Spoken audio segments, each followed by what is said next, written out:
Hey, good folks, I'm in the car. You know what that means? It's a car talk. Disregard my my laundry back there. Just left the dry cleaners. But I was reading this morning about Meghan Markle and Prince Harry's engagement. So of course I read the letter from Kensington Palace, and these few words at the end struck me.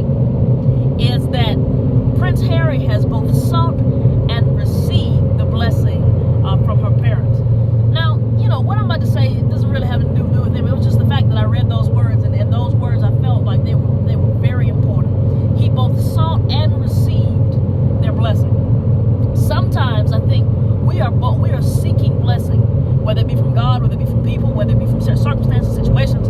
We go and we seek we go and seek blessing. But we aren't patient enough to receive said blessing. Now, I'm sure Prince Harry went and he went and talked to her dad, and it was like, woo, yeah. And the dad was happy. He gave him the blessing, and, you know, they were well on their way. They got engaged, you know, smooth sailing. But sometimes there is a pause between seeking and receiving.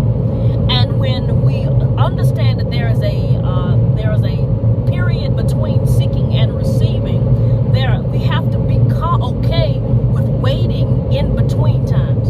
Between here and there doesn't always happen in the same moment. Now, I'm pretty sure most times when you go ask for a father's hand in marriage, unless he hates you, he's like, I'd be honored to have you as part of the family. Welcome to the family. You know, greatness, greatness, greatness. You go and you ask for a father's hand in marriage, and he says, boy, you got to prove yourself some more.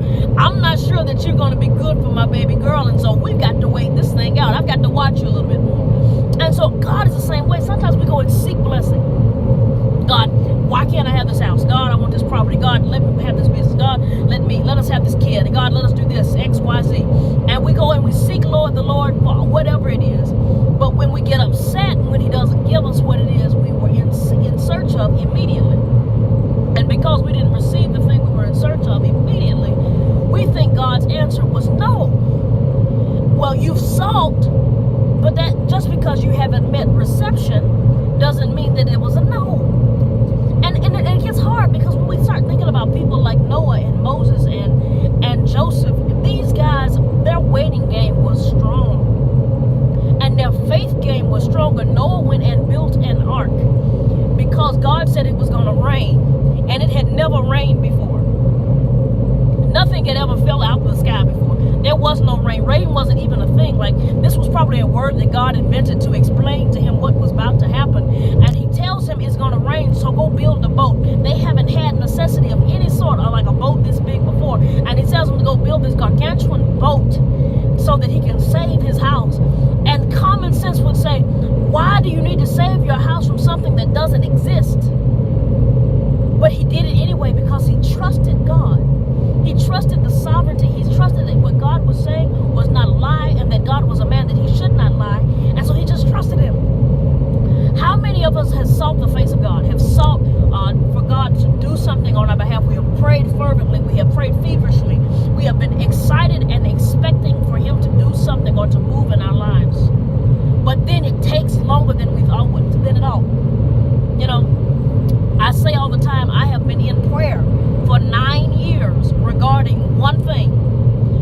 And over the years, it has felt like I have gotten God's blessing, and he was finally answering the prayer. And then after just a little while, it slipped my fingers. God, I thought we had been praying. We talked about this. I thought this was the answer. Why are we back at square one? I don't understand. I'm not happy about this. And then so we get down and we're like, what? What is going on? Why is this going on? Do you know who I am? And then when we say that, it's like we forget that God is no respecter of person. And see, we like to say that God is no respecter of person when it comes to blessing, right? Because we're like, oh, well, anybody can get blessed. But God is also no respecter of person, that trials, tribulation, and waiting comes to anybody he chooses. Because he is no respecter of person. Like, what are we in comparison to God? But the fact that he loves us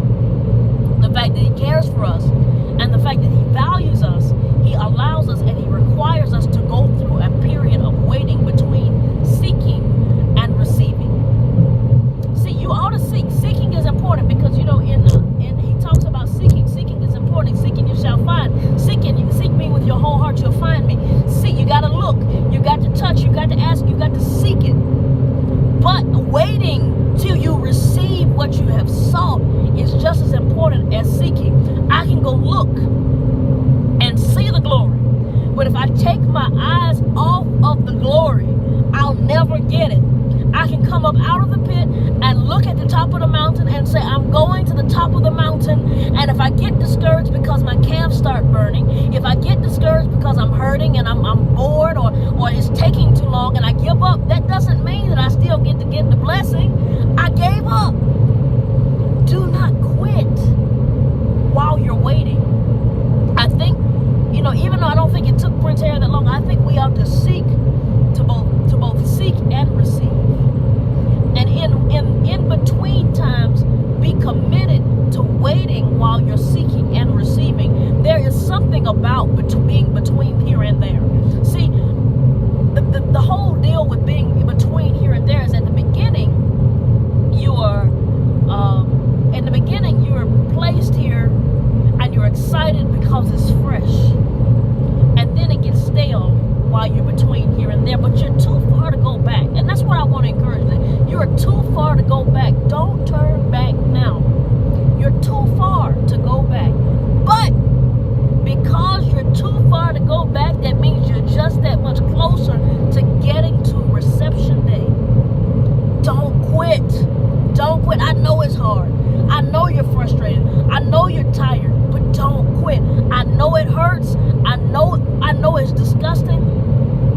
Look, sometimes it's going to look bleak. Imagine how Noah felt like, y'all. Noah is building a boat for something that has never happened before. Ever. And he still does it. Think about it. God may have made a promise to you, but he's got to work a process. And in his process, you just got to trust that